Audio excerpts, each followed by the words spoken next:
கிறிஸ்துவுக்குள் அன்பானவர்களே, உண்மையான சீஷன் யார் என்று சொல்லி ஏற்கனவே நம்ம 2 காரியங்கள பார்த்திருக்கிறோம்.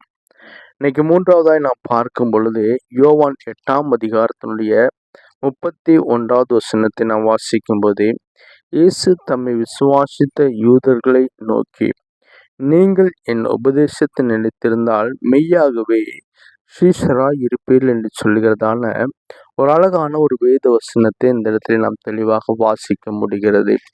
அவருடைய உபதேசத்துக்குள் நிலைத்திருந்தல் என்று சொல்லும் பொழுது, ஆண்டவராய் இயேசு கிறிஸ்து நமக்கு கற்றுக் கொடுத்த, அவரால் சொல்லிக் கொடுக்கப்பட்ட அவருடைய வசனங்களுக்குள் தங்களை நிலைநிறுத்தி கொள்ள வேண்டும் என்று சொல்லி இந்த இடத்துல ஆண்டவர் சொல்வதை நாம் பார்க்க முடிகிறது. இன்னைக்கு அநேகருடைய வாழ்க்கையில உபதேசத்தில் நிலைத்திருப்பதே அது கடினமான ஒரு காரியமாக இருப்பதை நாம் பார்க்கிறோம். அவர்கள் விசுவாசிகளாக இருந்தாலும் சரி, போதிக்கர்களாக இருந்தாலும் சரி, அந்த வார்த்தைக்குள் தன்னை நிலைநிறுத்திக் கொள்பவர்கள் ஒரு சில பேரை தவிர முக்கால்வாசி பேர் என்ன செய்ய மாட்டார்கள் அப்படின்னு சொன்னா, ஒரு வார்த்தை அவர்களுக்கு தேவையென்று சொல்லி, அவர்களுக்கு பிரயோஜனமா இருக்கும், அவர்களுக்கு பிரியமான வார்த்தைகளை சொல்லும் பொழுது என்ன செய்கிறார்கள், அந்த வார்த்தைகளை ஏற்றுக்கொள்பவர்கள். ஆனா அவர்களை எச்சரிக்கும் பொழுதோ, இல்லை அவருடைய பாவங்களை குற்றங்களை உணர்த்தும் பொழுதோ அவர்கள் என்ன செய்வது கிடையாது. அந்த வார்த்தைகளை ஏற்றுக்கொள்ளாத ஒரு அனுபவத்தை நாம் பார்க்க முடிகிறது. ஆனா ஆண்டவர் சொல்றார், என் உபதேசத்தில் நீங்கள் நிலைத்திருங்கள். அது ஒரு உதாரணம் பார்ப்போம் என்று சொன்னால், பொய் பேசுவது கர்த்தருக்கு அருவருப்பானது என்று சொல்லி நாம் வேதத்திலே வாசிக்கிறோம்.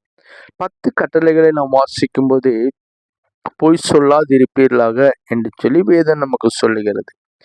அப்போ பொய் சொல்லாதிருப்பீர்களாக வேதம் நமக்கு கற்றுக் கொடுக்கும் பொழுது, என்னுடைய வாயிலிருந்து பொய் வராமல் இருந்தால் நான் என்ன செய்றேன்னா, அவருடைய உபதேசத்தில் நான் நிலைத்திருக்கிறேன் என்று அர்த்தம்.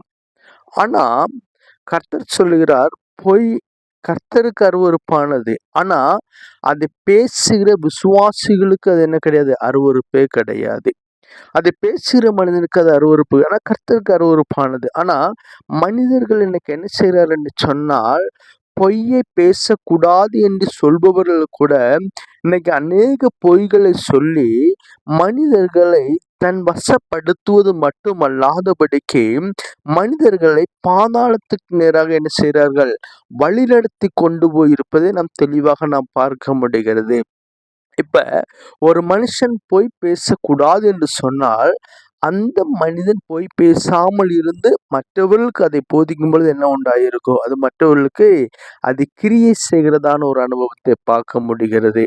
அப்ப இன்னைக்கு அப்படி எல்லா விதத்திலும் இன்னைக்கு என்ன செய்றோம், உபதேசத்துக்குள் நிலைத்திருக்க வேண்டியவர்கள் உபதேசத்துக்குள் நிலைத்திருக்காதபடிக்கு மனிதர்களை இன்னைக்கு மாயத்துக்குள் சிக்க வைத்து கொண்டிருக்கிறதான ஒரு அனுபவத்தை நாம் பார்க்கிறோம். அது அல்ல இன்னைக்கு. ஆனா ஆண்டவர் என்ன சொல்றார், அவருடைய உபதேசத்துக்குள் நாம் நிலைத்திருக்க வேண்டும். ஆவியானவர் ஒவ்வொரு மனிதனுடைய வாழ்க்கையிலும் தனிப்பட்ட முறையில நிறைய காரியங்களை ஆண்டவர் நம்ம கற்றுக் கொடுத்து கொண்டே இருக்கிறார். அது பலவித சூழ்நிலைகளை ஆண்டவர் கற்றுக் கொடுக்கிறார். அப்ப ஆண்டவர் நமக்கு கற்றுக் கொடுப்பதை நான் புரிந்து கொண்டு, அந்த கற்றுக் கொடுத்த காரியங்களுக்குள்ளே நான் நிலை நிற்பேன் என்று சொன்னால், நான் யாரா இருக்கிறேன், அவருக்கு சீஷரா இருக்கிறேன் என்று சீஷரா இருப்பேன் என்று சொல்லி நாம் பார்க்க முடிகிறது. அப்ப நம்முடைய வாழ்க்கையிலும் நாம் செய்ய வேண்டிய ஒரு காரியம் என்ன அப்படின்னு சொன்னா, மனிதனுடைய வஞ்சக பேச்சோ இல்ல மனிதன் கடைபிடிக்காத காரியம் நமக்கு போதிக்கும் போது அதை விட்டு பரிசுத்த ஆவியானவருக்குள் நான் என்னை ஒப்பு கொடுக்கும் பொழுதும் செபிக்கும் பொழுதும் எனக்கு ஆண்டவர் எதை கற்றுக் கொடுக்கிறாரோ அவர் கற்றுக் கொடுத்த காரியத்துக்குள் நிலை நிற்போம் என்று சொன்னால் அவருடைய சீஷரா இருப்போம். கர்த்தர் என்ன செய்றார், அவருடைய சீஷர்களை அவர் ஆசீர்வதித்து அவர்களை வழிநடத்துகிற தேவனாக இருக்கிறார். அப்படி ஒரு நிமிஷம் நான் ஜெபிப்போமா? மகா இரக்கமும் கிருபை நிறைந்ததான எங்கள் அன்பின் நல்ல பிதாவே, ஏசப்பா, உம்முடைய உபதேசத்தில் நிலைத்திருந்தால் நாங்கள் ஆமென் உம்முடைய சீஷர்களாக இருப்போம் என்று சொல்லி நாங்கள் பார்க்கிறோம் ஆண்டவரே. அப்பா, இன்னைக்கு உம்முடைய உபதேசத்துக்குள் நிலை நிற்கிறோம் என்று சொல்லி போதிப்பவர்கள் கூட ஆமென் நூதன சீஷர்களாக இருப்பதை நாங்கள் பார்க்கிறோம் ஆண்டவரே. அப்படிப்பட்டவர்களிடத்திலிருந்து நாங்கள் எச்சரிக்கையாக இருக்க, அப்பா அப்படிப்பட்டவர் உம்மால் நாங்கள் பாதுகாக்கப்பட என் கர்த்தர் நீங்க உதவி செய்யும்படியா ஜெபிக்கிறோம். இந்த வார்த்தையை கேட்கிற உடைய பிள்ளைகளுடைய வாழ்க்கையில என் கர்த்தர் அது அதிகமாய் அவர்கள் செயல்பட என் ஆண்டவர் உதவி செய்யுங்க. இயேசுவின் மூலம் ஜெபம் நல்ல பிதாவே. ஆமென், ஆமென்.